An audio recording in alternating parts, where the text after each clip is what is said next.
Alright, you bastards, this is Some-Belgian-prepper, and today I want to talk about something that is very important, but is often overlooked for preppers. But before we do that, if you're interested in detective stories, in link down will be a link to my first, actually in the description there will be a link to my first book called Bloody Crosses. It's a detective stories called, it's in Dutch, so if you're interested, take a look. So, shoes. That is something very important and often overlooked because shoes, many people would say shoes, that's just something that you walk on, but I think it's very underestimated for survival. I'm going to talk about the type of shoes that every prepper should have for several survival reasons and what are the pros and what are the cons about it.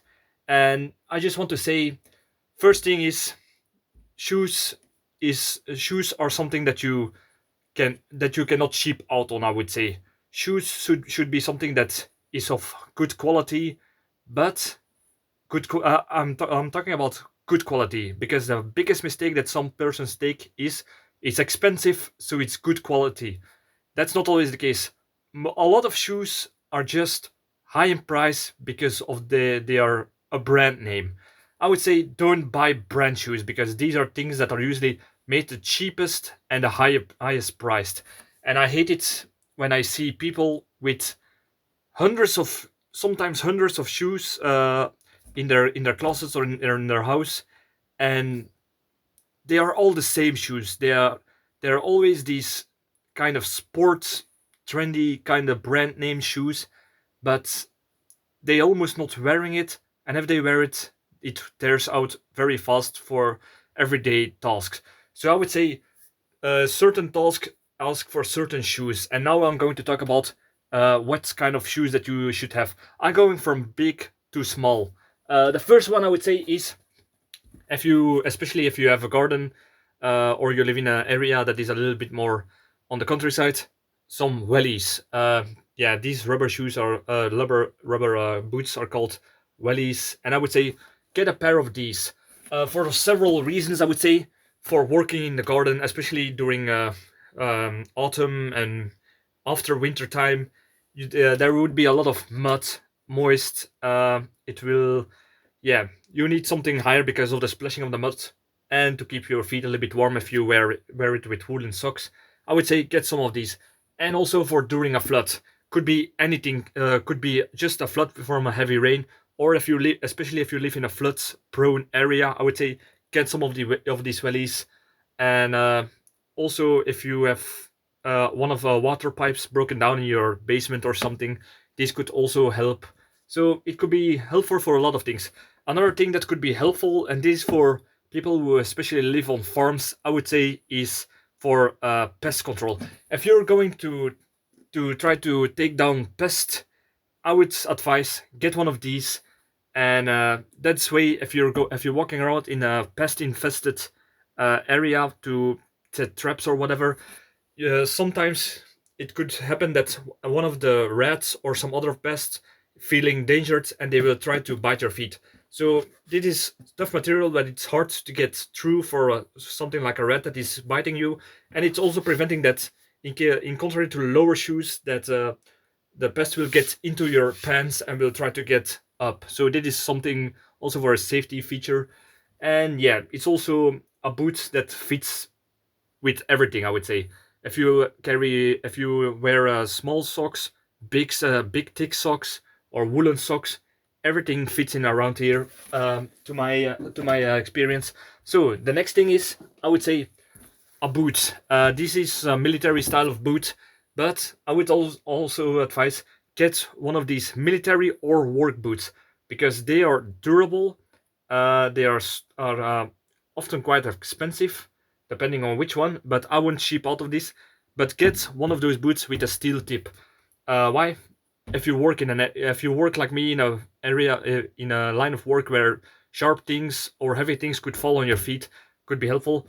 But also if you live in an area that is prone to how do you say this, to earthquakes or something else, every place where buildings can collapse or you work in that line and some heavy things can fall on your feet while you work your way through the rubble, or if you're going to do some repairs onto your house. If you're going to repair your house, You don't want some bricks or even sometimes a wall that can break off, or some heavy pieces of wood, or whatever it is that you are working with materials.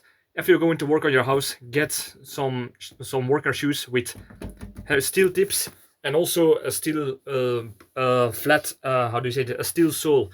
Why? Because I have I have saved my feet hundreds of times from walking into nails that were sticking out of pieces of wood while breaking down buildings or rebuilding buildings, and that saved my feet from a lot of infections. And during a survival situation, you don't want to get an infection or especially something like tetanus by just walking onto an upright nail. That in a survival situation where antibiotics or medical help is not that available, you want to prevent these kind of wounds to your feet that could be a lot of problems later, like infections or some other complications. So I would say get one of those military boots with steel tips, steel how do you say this, bottoms, and a little bit higher, so you protect your ankles also, that you don't knick your feet. And yeah, I would say get one of these, especially for these reasons. But for one thing, for some military boots have these steel tips and these steel bottoms, so that's the reason why I said military boots also next to working boots. Yeah, the next thing I would say is, and this is especially if you have a bug out plan, get some good trekking shoes. These things I almost wear every day. They are so comfortable and they help me through every situation, because sometimes I just arrive at friends, want to help them out, and these are some strong shoes for them. But I also like to do long walks with my backpack just to train. And sometimes I forgot my shoes at the gym, and I can still use this to do my sports at the gym without too much. Because if I would come from my work with these and I forgot my gym shoes and I would do this in the gym, that would be a little bit annoying. But with these trekking shoes, that's less annoying, and yeah, could still work. On these, I would say don't cheap out. Get some good quality shoes. These shoes have carried me through thousands of miles, kilometers that I walked, helped me climbing mountains, walk through much mud, wild areas. These things have always protected my feet, and they are so comfortable that I never had how do you say this, a blan, a blister on my feet. They are so comfortable. But if you're going to buy these, don't how they say this in Jurassic Park, spend no expense. Get good quality shoes. Don't look for brand names. Just look for shoes that are waterproof, a little bit breathable, and are strongly made and have good attachment to your laces. That's also very important. And that the rubber is of good quality, that it will not melt during the hot days on a hot concrete, or that they will tear out on the first sharp rock that you step on, that they will protect your feet. That is one of the most important shoes that a prepper could have, in my opinion, because these are versatile. You can use these in almost any situation and has an all-around multi tool purpose, I would say. So good trekking shoes are one of the most important things, I would say, a prepper could have. These are just some sneakers. Yeah, these are a little bit cheaper because I don't, like I said, I don't give my money to brand kind of shoes. I just choose shoes that are all around versatile, strong, and of good quality. And these gym shoes, they are handy for sporting. Why would I say that? Because for a prepper, you need to be in shape, and if you're going to do sport, do it with good feet that you can give it your all, and that you can stay in shape for when shit hit the fan or some hard time situations, that you're in good shape, that you can be able to walk good, run good, and comfortable be comfortable during your weightlifting or something, that you can, or be not annoyed, so you can put everything mentally into your um, power training, I would say. And it's also a little bit handy for being a gray man. If you are walking around during shit in the fan or something else, With these, people will be a little bit suspicious that certain persons carry these tactical feetwear. But if you have a second pair, I would say use this also as a backup pair in case your first pair is broken down or or you have to repair or something. But these are a good backup, and for a gray man that you can walk around in the cities or whatever. And that's also the reason why I say don't take brand names, because some criminal elements, it's a brand names are a status symbol. They say you walk around with a brand name, and they will think he's got to have money. I will rob him, or he's got. I'm gonna steal his shoes. That's also something that criminals do. So I would say get a non-brand kind of, but good quality sports shoes is what I'm trying to say. And it's also a good backup, and just for for every everyday carry situations, this is the thing to go. Um, Next thing I would say is, yeah, this is not really for prepping, but I would say get at least one pair of fancy shoes. This is more something for if you're going to a wedding or some other celebration where you have to be a little bit more, um how do you say this, formal. If you're going to apply for a job, or if you're going to whatever, if it's for a special occasion, I would say get at least one good pair of shoes, because um yeah, it's not really for survival, but it's handy to make a good impression on certain situations, on certain people, and those connections could help you later on a little bit more. If you It's just to be a little bit all around, a little bit versatile. You don't always have to be. I would, to me, it does not matter if I walk around in what kind of shoes. I always found it weird that people would always look at your shoes and say, those don't fit around here. I heard it a lot. And that's also the reason why I had this, because I had to go to a lot of occasions for perhaps work, for family, for friends, or for interviews or whatever. And then a good fancy shoe could give you a good impression, and that way you can, if you give a good impressions, you can connect more with certain people, that you, not because you want to, but because you have to, is what I'm trying to say.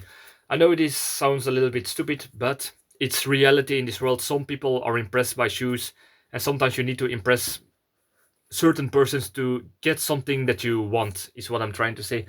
It's not nice, but that is how the world work. Next thing I would say is uh, get some indoor shoes. Yeah, because if you're going outside, yeah, your shoes get dirty, and you don't want to get your house dirty. So these are the kind of tatamis. No, wait, I don't know. I've forgotten the name about these kind of of slippers, but this is the thing that I always walk around in my house with. They're comfy.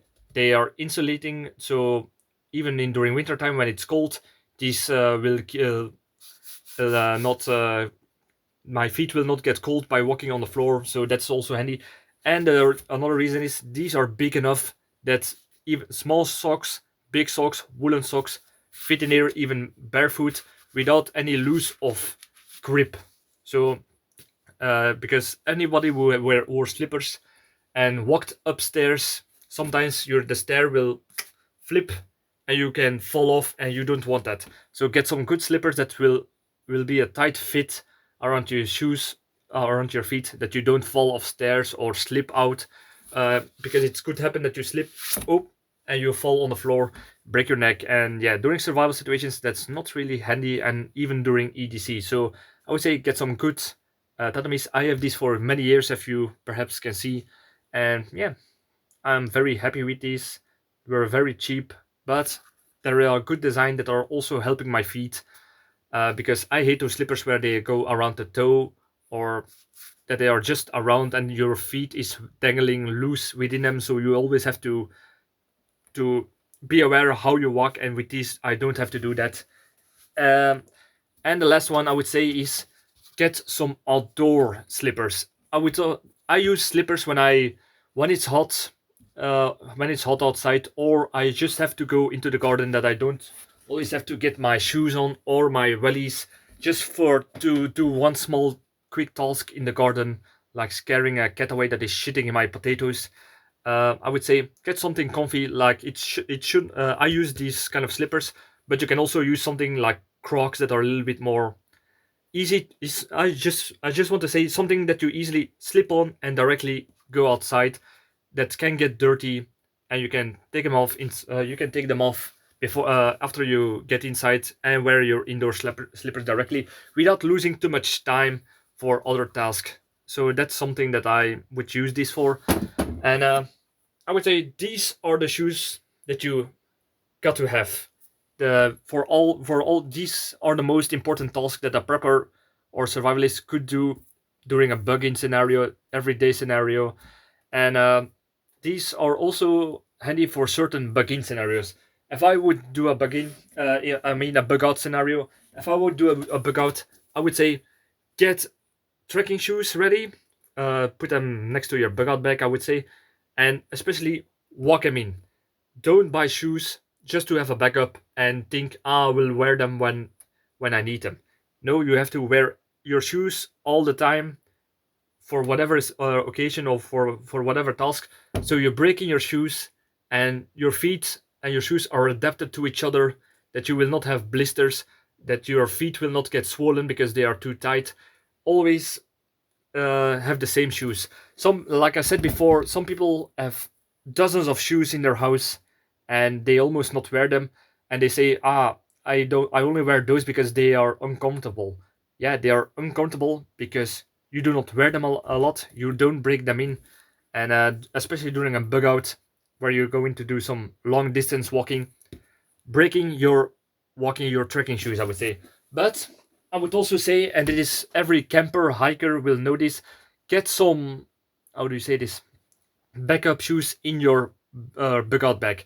Something light that does not take much room, like the slippers, so that if your trekking shoes are getting wet, damp, or whatever, you have to repair them, or for whatever task, or your feet are sore, that you can take them out, let these dry, and during at the campfire or when you rest, you can walk around with these to give your feet some rest, let your feet dry, and yeah, you can walk around.